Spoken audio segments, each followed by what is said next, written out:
Selamat pagi saudara yang terkasih dalam Tuhan. Marilah sebelum kita mulai renungan pada pagi hari ini, marilah kita berdoa. Tuhan Allah Bapa yang bertata kerajaan surga yang mulia, terima kasih Tuhan atas berkat yang diberikan pada hari ini.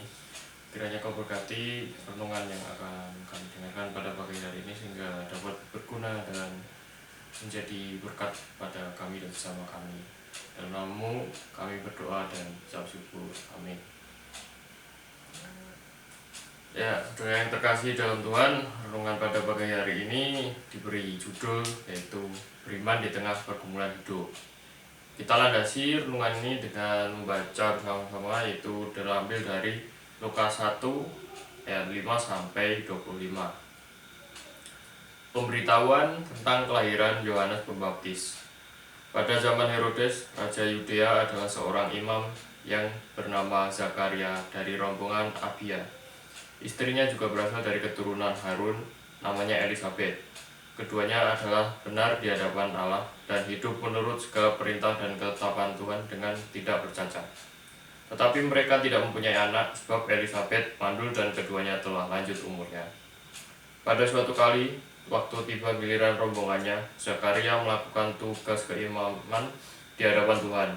Sebab ketika diundi, sebagaimana lazimnya untuk menentukan imam yang bertugas, dialah yang ditunjuk untuk masuk ke dalam bait suci dan membakar ukupan di situ. Sementara itu seluruh umat berkumpul di luar dan sembahyang. Waktu itu adalah waktu pembakaran ukupan. Maka tampaklah kepada Zakaria seorang malaikat Tuhan berdiri di sebelah kanan mezbah pembakaran ukupan. Melihat hal itu ia terkejut dan menjadi takut. Tetapi malaikat itu berkata kepadanya, "Jangan takut, hai Zakaria, sebab doamu telah dikabulkan dan Elisabet istrimu akan melahirkan seorang anak laki-laki bagimu dan haruslah engkau menamai dia Yohanes. Engkau akan bersukacita dan bergembira, bahkan banyak orang akan bersukacita atas kelahirannya itu. Sebab ia akan besar di hadapan Tuhan dan ia tidak akan minum anggur atau minuman yang keras dan ia akan penuh dengan Roh Kudus mulai dari rahim ibunya. Ia akan membuat banyak orang Israel berbalik kepada Tuhan Allah mereka, dan ia akan berjalan mendahului Tuhan dalam roh dan kuasa Elia untuk membuat hati bapak-bapak berbalik kepada anak-anaknya dan hati orang-orang durhaka kepada pikiran orang-orang benar, dan dengan demikian menyiapkan bagi Tuhan suatu umat yang layak baginya." Lalu kata Zakaria kepada malaikat itu, "Bagaimanakah aku tahu bahwa hal ini akan terjadi? Sebab aku sudah tua dan istriku sudah lanjut umurnya." Jawab malaikat itu kepadanya, "Akulah Gabriel yang melayani Allah, dan aku telah diutus untuk berbicara dengan engkau dan untuk menyampaikan kabar baik ini kepadamu. Sesungguhnya engkau akan menjadi bisu dan tidak dapat berkata-kata kepada sampai pada hari di mana semuanya ini terjadi, karena engkau tidak percaya akan perkataanku yang akan nyata kebenarannya pada waktunya." Sementara itu, orang banyak menanti-nantikan Zakaria. Mereka menjadi heran bahwa ia begitu lama berada dalam bait suci. Ketika ia keluar, ia tidak dapat berkata-kata kepada mereka, dan mengertilah mereka bahwa ia telah melihat sesuatu penglihatan di dalam bait suci. Lalu ia memberi isyarat kepada mereka, sebab ia tetap bisu. Ketika selesai jangka waktu tugas jabatannya, ia pulang ke rumah. Beberapa lama kemudian, Elizabeth istrinya mengandung, dan selama 5 bulan ia tidak menampakkan diri. Katanya, inilah suatu perbuatan Tuhan bagiku, dan sekarang ia berkenan menghapuskan aibku di depan orang. Berbahagialah bagi orang yang mendengarkan dan takut akan firman-Nya. Maranatha. Amin. Ya, beriman adalah proses panjang yang menembus batasan waktu, tak terkecuali kisah seorang imam, Zakaria dan Elizabeth. Kalau kita membaca satu demi satu Injil Lukas 1 ayat 5-25, maka kita akan menemukan sebuah prolog yang cukup panjang, dan itu menjelaskan kepada kita tentang apa yang sebenarnya Tuhan ingin ajarkan kepada kita, yaitu tentang bagaimana orang tetap beriman kepada Tuhan di tengah-tengah pergumulan hidupnya. Peristiwa tentang keimanan itu mulai diperkenalkan Tuhan dalam kitab Keluaran, khususnya setelah Musa membangun tabernakelnya. Tuhan memberi aturan mengenai imam besar, para imam, dan orang Lewi. Ada hal yang sangat istimewa dari imam besar itu. Dia melayani Tuhan di ruang maha suci 1 tahun sekali. Tidak semua orang bisa mendapat jabatan itu. Jabatan itu hanya diberikan kepada Harun dan keturunannya. Begitu spesifiknya jabatan ini sehingga tidak semua keturunan Harun mendapatkan privilege atau hak istimewa untuk masuk ke situ, karena nanti itu masih harus diatur kriteria-kriterianya, baik yang bersifat fisik, performance, maupun yang bersifat spiritual.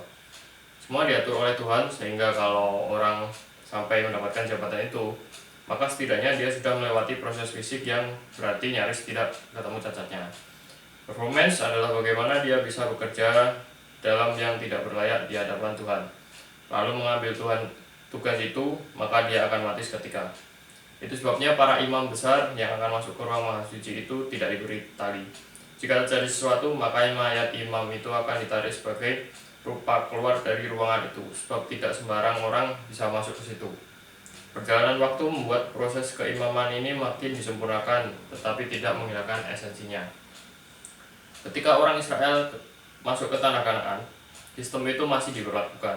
Tetapi orang Israel mulai mengadopsi budaya-budaya atau kultur yang ada di Kanaan, maka proses keimaman itu mulai bergeser hingga orang Israel itu memiliki sistem kerajaan. Daud menyempurnakan sistem itu dengan membagi, menambah, dan memberikan hak yang lebih rata terhadap semua bagian. Tetapi sistem itu juga hancur ketika orang Israel masuk ke pembuangan. Dan ketika orang Israel kembali dari pembuangan, Imam Ezra mulai menata kembali sistem itu sampai kepada waktu menjelang kedatangan Tuhan. Jika kita membaca kisah ini, maka ini adalah sebuah yang rentetannya cukup panjang. Pertama, beriman bukan berarti tidak mengalami pergumulan hidup, tetapi sebaliknya. Beriman itu justru harus mengalami pergumulan hidup. Banyak orang yang mau hidupnya luar biasa, tetapi cara mereka hanya biasa-biasa. Dari ayat 5-6, Imam Zakaria adalah imam yang nyaris tanpa cacat karena bukan saja memenuhi kualifikasi jabatan imam, tetapi secara rohani kehidupannya juga baik. Yang menjadi pertanyaan, apakah orang seperti ini tidak mengalami pergumulan hidup dalam hidupnya? Bagi seorang imam besar keturunan Harun, anak adalah sesuatu yang sangat diidamkan, karena anak inilah yang punya privilege atau hak istimewa untuk melanjutkan tugas keimaman.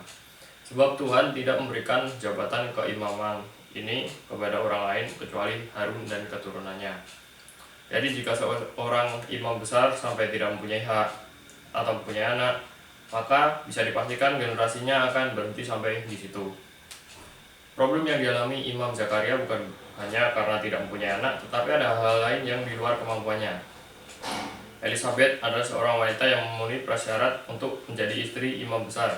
Namun dia mandul sehingga tidak mempunyai keturunan, dan mereka pun tidak tahu tentang hal itu. Tetapi mereka masih tetap berharap Tuhan akan melakukan sesuatu karena mereka punya pengalaman. Bapak orang beriman adalah bapak yang mendapatkan anak di usia lanjut. Dengan iman seperti itulah Zakaria dan Elizabeth bertahan dalam pergumulan. Tidak mudah bagi seorang wanita jika tidak mempunyai anak karena aib itu tidak bisa dihapuskan seumur hidupnya. Walaupun menurut kualifikasi Imam Zakaria tulus, tetapi ia harus mengalami dua problem. Yang pertama ialah pergumulan pribadinya dan yang kedua adalah profesinya atau jabatannya. Zakaria tidak tahu mengapa Tuhan memberi seorang istri yang seperti itu. Ini bukanlah hal yang mudah karena dia memiliki pergumulan pribadi dan profesinya. Mungkin hari ini apa yang kita alami tidak strategis Imam Zakaria, karena ini kita lebih beruntung dari dia. Sebab hari ini kita masih bisa menikmati banyak hal karena kebaikan Tuhan. Tetapi apakah ini akan membuat kita beriman? Kedua, pergumulan hidup dapat menimbulkan konflik berkepanjangan. Menguji kekuatan iman, apabila seorang iman sampai pada tugas kewajibannya untuk menjalankan fungsi keimamannya dan masuk ke ruang maha suci, maka dia harus layak di hadapan Tuhan, dan kalau dia tidak layak, maka dia akan mati. Itu sebabnya ketika Imam Zakari masuk ke ruangan maha suci, dia melihat malaikat berdiri di samping ukupan sehingga membuat dia menjadi takut, karena pada hari itu dia diperhadapkan dengan pergumulannya dan pertanyaan dalam dirinya. Apakah dia akan didapati sebagai orang yang beriman? Dalam ayat yang ke-13 kita mendapatkan data baru tentang apa yang dilakukan Imam Zakaria. Dalam pergumulan hidupnya sebagai orang yang beriman, percaya dan melayani Tuhan, dia tidak pernah putus harapan. Entah berapa lama dia bergumul kepada Tuhan, dia seperti seorang yang berjalan dalam kegelapan dan tidak ada cahaya sedikit pun. Dia terus berdoa dan berharap bahwa Tuhan akan membuka jalan baginya sehingga istrinya bisa hamil. Tuhan bertindak lebih jauh dari apa yang dia doakan. Keberaniannya untuk tetap beriman membuat Tuhan juga berani melakukan sesuatu yang tidak pernah terbayangkan sebelumnya oleh Zakaria. Dalam ayat yang ke-15 menjelaskan sesuatu yang belum pernah terjadi sebelumnya di sepanjang sejarah perjanjian lama, bahwa akan ada seorang besar di hadapan Tuhan dan dia bukanlah orang biasa, sebab dia adalah seorang nazir Allah. Dan yang lebih luar biasa lagi adalah bagaimana seseorang dipenuhi dengan Roh Kudus sejak dari kandungan. Bahkan dikatakan bahwa dia akan berjalan dengan kuasa Elia, dan dia jugalah yang akan menyiapkan suatu umat yang layak bagi Tuhan. Hal ini tidak pernah terjadi di masa perjanjian lama, juga di masa perjanjian baru.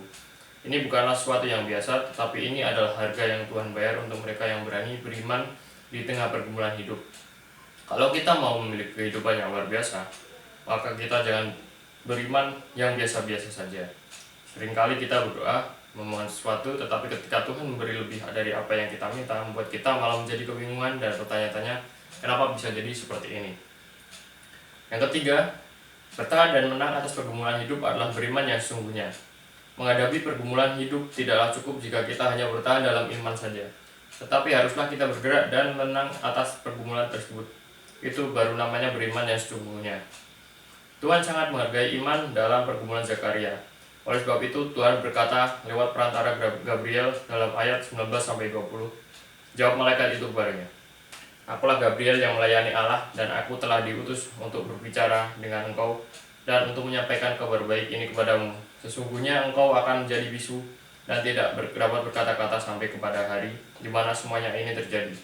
Karena engkau tidak percaya akan perkataanku yang akan nyata kebenarannya pada waktunya." Zakaria memang beriman, tetapi tidak sebanyak yang disebut oleh malaikat itu. Begitu juga dengan kita. Kita beriman, tapi mungkin tidak sebanyak yang Tuhan lihat. Timbul pertanyaan besar bagi orang Israel, apa sebenarnya yang Tuhan kerjakan? Karena jika ada imam yang tidak layak harusnya mati. Tetapi mengapa Imam Zakaria masih keluar? Lewat pengalaman Zakaria, Tuhan sedang mengajar orang Israel supaya mengerti bahwa ada yang Tuhan kerjakan bagi mereka. Lalu pertanyaan bagi kita, beranikah kita beriman di tengah pergumulan hidup kita? Demikian renungan yang dapat disampaikan hari ini. Kiranya Tuhan bercatai. Amin. Mari kita berdoa. Tuhan, terima kasih atas berkat yang diberikan pada hari ini. Kiranya renungan tersebut dapat berguna bagi kehidupan kami dan sama. Kiranya juga Kau membimbing kami dalam kehidupan kami sehari-hari, sehingga kami dapat melalui pergumulan hidup yang ada pada diri kami, seperti Imam Zakaria yang selalu teguh akan imannya. Kiranya Kau berkati juga kehidupan kami, sehingga dapat menjadikan iman kami yang lebih bertumbuh. Apabila ada dosa yang terselip dalam doa kami mohon maaf. Dan namun kami berdoa mengucap syukur. Haleluya, amin.